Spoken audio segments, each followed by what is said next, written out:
خدشے ہیں، ہمیں معلوم ہو رہا ہے اور آپ کے فیصلوں سے واضح ہیں کہ آپ کمپرومائز ہو چکے ہیں.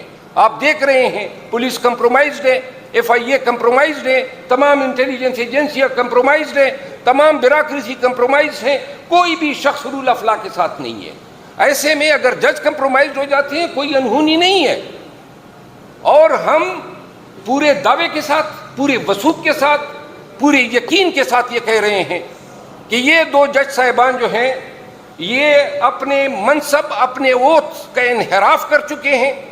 انہوں نے انصاف کرنے کا حلف لیا ہے جس طرح ہم نے یہ حلف لیا ہے کہ ہم اپنے موکل کو انصاف دلائیں گے. لہذا اگر جج صاحبان ناراض ہوتے ہیں یا وہ یہ سمجھتے ہیں تو ہم ہر قسم کے نتائج بھگتنے کو تیار ہیں. اس کا پراب ہونا چاہیے، ہمارے الزامات کا پراب ہونا چاہیے. اتنا حق تو ہے، ہم الزام دہندہ ہیں، آپ کو بتا رہے ہیں کہ آپ منصفین نہیں کر رہے ہیں.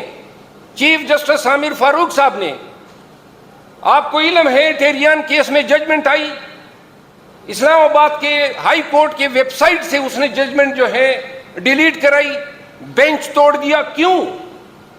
کہیں ایسی نظیر ہے؟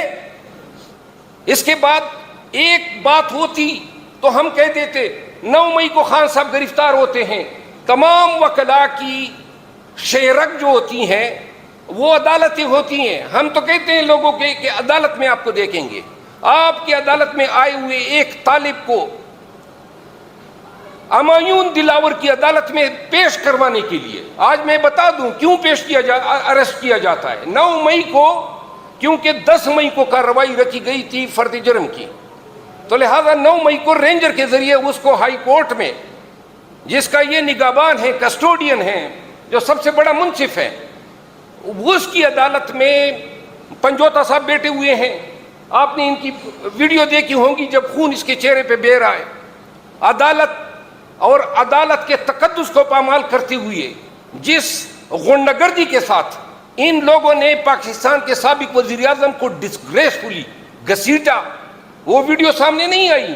جس طرح کمرے میں ان کی توہین کی گئی، کرسی پر گرایا گیا، ان کو لاتیں ماری گئی، ان کی انتہائی ڈس رسپیکٹ کی گئی، وہ ویڈیو انہوں نے چوری کر دی. یہ ہائی کورٹ میں ہوتا ہے، کسی اڈے پہ نہیں ہوتا ہے، کسی سڑک پہ نہیں ہوتا ہے. جاتے ہیں تو ہم فریاد لے کے جاتے ہیں یہ کیا فستائیت ہے، کیا ظلم ہے، کیا انارکی ہے، کیا ٹیرنی ہے. یہ چیف جسٹس کا کام نہیں تھا کہ اپنے عدالت کے تقدس کو جو ہیں جنہوں نے پامال کیا تھا ان کو نوٹس کرتے، ان کو گرفتار کرواتے. حضرت نے آسمانی گرا دیا کہ نا جناب جو گرفتاری کی ہیں ان حضرات نے وہ اس پہ میں مہر ثبت کرتا ہوں. قانون تو اسی دن آپ نے اس کی بےخکنی کر دی، انصاف کا تو اسی دن آپ نے جنازہ نکال دیا جس دن آپ نے اس فستائیت پہ مہر رقم کر دی. اسی دن آپ نے اپنے آپ کو ایکسپوز کر دیا، اسی دن آپ نے اپنے حلف کی پامالی کی، اسی دن آپ نے بتا دیا کہ جج بھی کمپرومائز ہوتے ہیں. اور پھر جب انہوں نے یہ کیا شوشا کے لیے، ڈرامے بازی کے لیے، آئی جی کو ابھی 10 منٹ میں طلب کر لیں، 1 گھنٹے میں طلب کر لیں، کدھر گئی وہ تبیین عدالت اور جو حکم کیا تھا کہ اس کی ایف آئی آر ہم درج کریں گے. ہماری 30 سال شعیب صاحب کی مجھ سے زیادہ وکالت ہیں، 35 سال اس پیشے میں گزرے ہیں. تمام جج صاحبان کو دیکھا ہے، کچھ زندہ ہیں، کچھ ابھی سرونگ ہیں، کچھ مر چکے ہیں. یہ عدالتی ڈرامہ بازیاں جو ہیں یہ ہم اچھی طرح سمجھتے ہیں. اس دن آپ نے یہ فیصلہ کیا، اس دن آپ نے اپنے آپ کو ڈسکوالیفائی کر دیا. یہاں پہ آپ نے نا انصافی ختم نہیں کی. ہمایون دلاور صاحب پہ بعد میں آتا ہوں. ہم ہمایون 9 تاریخ کو خان صاحب گرفتار ہوتے ہیں، 10 تاریخ کو میں اور خواجہ عارف صاحب اور بیرسٹر گور صاحب، ہمیں کہا جاتا ہے صبح کہ جی وہ عدالت تو پولیس لائن چلی گئی. اب آپ لوگ سن لیں اور پاکستانی قوم بھی سن لیں، کبھی پاکستان کی تاریخ میں اور دنیا کی تاریخ میں کبھی پولیس لائن میں عدالت نہیں لگی ہے. اور اگر سیکیورٹی کی وجہ سے کہیں پر مجبوری ہے تو 452 ضابطۂ فوجداری کہتا ہے کہ وہ جج جس کی عدالت کا کیس ہے وہ تحریری طور پہ رضامندی دے گا کہ گورنمنٹ کے اس حکم نامے کے ساتھ یہ سیکیورٹی ریزن کی وجہ سے اس کو شفٹ کیا جاتا ہے. کوئی رضامندی انہوں نے نہیں دی, اور صبح میں پتہ چلتا ہے کہ جناب خان صاحب کو پولیس لائن میں ایک پولیس افسر کے گھر جو اس کا ریزیڈنس تھا اس کو عدالت میں ڈکلیئر کر کے پیش کیا جائے گا. ہم گئے, میں گیا وہاں, جناب علی بڑی مشکل سے پہنچے, اور پوری پولیس لائن جو تھی وہ یہ رینجرز کے گھیرے میں تھی. جب ہم وہاں پہ جاتے ہیں تو سب سے پہلے میں نے اعتراض اٹھایا اس کے سامنے کہ یور آنر, یہ عدالت کس طرح ہو گئی ہے؟ پولیس لائن میں ایک تھانے دار یا پولیس افسر کے گھر کو آپ پاکستان کے سابق پرائم منسٹر کے ٹرائل کر رہے ہیں. کیا آپ نے کنسنٹ دی ہے؟ یہ ان ریکارڈ ہے, ہم نے ریٹن میں لکھا ہوا ہے. اس نے کہا مجھ سے کنسنٹ نہیں لی گئی. اور اس پہ میں جب پولیس لائن سے باہر نکلا تھا اور جب میں نے میڈیا ٹاکس کی تھی تو اسی دن بھی میں نے یہ بات کی تھی. تو سب سے پہلے عمران خان کے ٹرائل پولیس لائن میں ہوتے ہیں. شرم آنی چاہیے انصاف کرنے والے تمام اداروں کو کہ آپ اپنی مرضی کی جگہ چنیں, لیکن وہ جگہ چنیں جو پراسیکیوشن کی نہ ہو, جو پولیس کی نہ ہو. کیوں؟ وہ تو ہمارے مدعی ہیں, وہ تو ہمارے خلاف گواہ ہیں. یہ جناب علی ہو جاتا ہے. اب عدالت میں کارروائی شروع ہو جاتی ہے.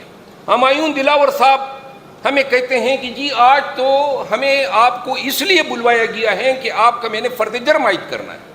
Good enough. تو فرد جرم کا نوٹس کبھی ہوا ہے ہمیں؟ کبھی آپ نے نوٹس کیا ہے عمران خان کو؟ آپ نے نقولات دی تھی؟ ہم ان جج صاحب کو آگاہ کرتے ہیں کہ فرد جرم کا یہ طریقہ کار نہیں ہے. تو اس وقت جج صاحب کہتے ہیں کہ میں آپ کی اعتراضات کو ختم کرتا ہوں, آپ دستخط کر دیں. اب دستخط یہ زبردستی ہم سے نہیں کرا سکتا تھا. ہم نے کہا دستخط کس چیز کا کریں؟ ہم نے کہا ایسی یک طرفہ کارروائی کا ہم بائیکاٹ کرتے ہیں. یہ ہمارا موقف تھا جو اسی دن میں نے میڈیا کو دیا. جب اگلے دن ہم آتے ہیں تو پتہ چلتا ہے کہ جج صاحب آرڈر میں لکھتے ہیں کہ فرد جرم ان کو پڑھ کے سنایا گیا. یہ غلط ہے, یہ غلط بیانی ہے. آپ نے آرڈر شیٹوں, آپ کے عدالتوں کے آرڈر شیٹوں کو تقدس, ایک رسپیکٹ, ایک سینکٹیٹی حاصل ہوتی ہے. کس طرح آرڈر شیٹ میں ایک غلط بیانی کر سکتا ہے کوئی جج؟ وہ بھی آپ نے کر دیا. اس کے بعد یہ مقدمہ جب ان کو تفویض ہوتا ہے, اس سے پہلے یہ 8 مہینے قبل اس پہ ایک اور جج صاحب بھی رہے تھے, لیکن جب سے اس کو تفویض ہوا ہے آج تک لگ بھگ 45 پیشیاں یہ کر چکا ہے, اور وہ بھی روزمرہ, آج سے کل, کل سے پرسوں, اور بلکہ درمیان میں تو گھنٹے کی حساب سے شروع ہو گیا تھا کہ 12 بجے کے بعد میں 1 بجے شروع کروں گا, پھر جمعے کی نماز کے بعد چھٹی کے وقت بھی کروں گا. ایسا انصاف کبھی بھی میں نے اپنی ایکسپیرینس میں, اپنی لائف میں نہیں دیکھا ہے. اور آگے سے آپ کو یاد ہے, آپ کو میڈیا کے ذریعے جب میں گیا تو کہتا ہے آپ کو لایا گیا ہے. محترم, میں اس کیس میں, یہ کیس جب آپ کو دیا گیا اس سے پہلے بھی میں اس میں وکیل تھا. پھر روزانہ کسی کو شٹ اپ, کسی کو کہتے ہیں مجھے ڈکٹیٹ نہ کراؤ, کسی کو کہتے ہیں غنڈہ گردی نہیں چلے گی, آپ اونچی آواز میں بات نہ کریں. یہ کیا ہے؟ عدالتوں کا یہ رویہ ہوتا ہے, جج صاحبان کی یہ زبان ہوتی ہے. یہ ایک دفعہ نہیں ہوا, روزانہ. آگے سے حیرت ہے, تارڑ صاحب, کیا نام ہے اس کا, عطا تارڑ, آج اس کی میں روزانہ آتا ہے. وہ بھائی کیا کام ہے آپ کا؟ نہ گواہ ہو, نہ مدعی ہو, نہ پی ایم ایل این کا کوئی لینا دینا ہے. آج 70 لگ بھگ لوگوں کو لایا. اس دن بھی عدالت میں اس نے اڑبونگ مچانے کے لیے آڈیو, اس کا میسج جو ہے سرکولیٹ ہوا, وائرل ہوا. آج کیا کہتا ہے؟ زبان ذرا استعمال کریں کہ جی یہ کبھی ہائی کورٹ چلے جاتے ہیں, کبھی سپریم کورٹ چلے جاتے ہیں, گین سمیع اللہ کے پاس, سمیع اللہ سے کلیم اللہ کے پاس, کلیم اللہ سے سمیع اللہ کے پاس. یعنی ہائی کورٹ اور سپریم کورٹ اس کی دانست میں کلیم اللہ اور سمیع اللہ ہے. بڑی نون والوں نے سپریم کورٹ آف پاکستان کے خلاف بڑی ہرزہ سرائی کی, بد زبانی کی, بد کلامی کی. آپ کی جرت اتنی بڑھ گئی ہے کہ آپ اس کیس میں, جس کیس میں کوئی لینا دینا آپ کا نہیں ہے, آپ ایک وفاقی کیبنٹ کا ایک حصہ ہیں, آپ آفس پروٹوکول کا استعمال کرتے ہوئے آ کے عدالت میں بیٹھ کے اور کونے میں کھڑے ہو کے اور اپنے وکلاء اور اپنے ورکروں کو لاتے ہیں. آج بھی نعرہ بازی ہوئی, بڑی مشکل سے وکلاء آپس میں لڑتے رہ گئے. بھائی کیوں آ رہے ہو؟ آپ کے لیڈروں کے ٹرائل ہوں گے, آپ یہ رواج رکھنا چاہتے ہیں کہ نواز شریف آئے گا, اگر وہ آئے, جس کا آنے کا امکان نہیں ہے, لیکن اگر وہ آئے گا تو آپ کس طرح کہہ سکتے ہیں کہ پی ٹی آئی کے وکلاء نہ آئیں؟ وہ یہ ہڑبونگ نہ کرے جو ہڑبونگ آپ نے ہر پیشی پر مچائی ہوئی ہے. اس دن بتا رہا تھا کہ 72 دفعہ میں اس کیس میں پیش ہوا ہوں.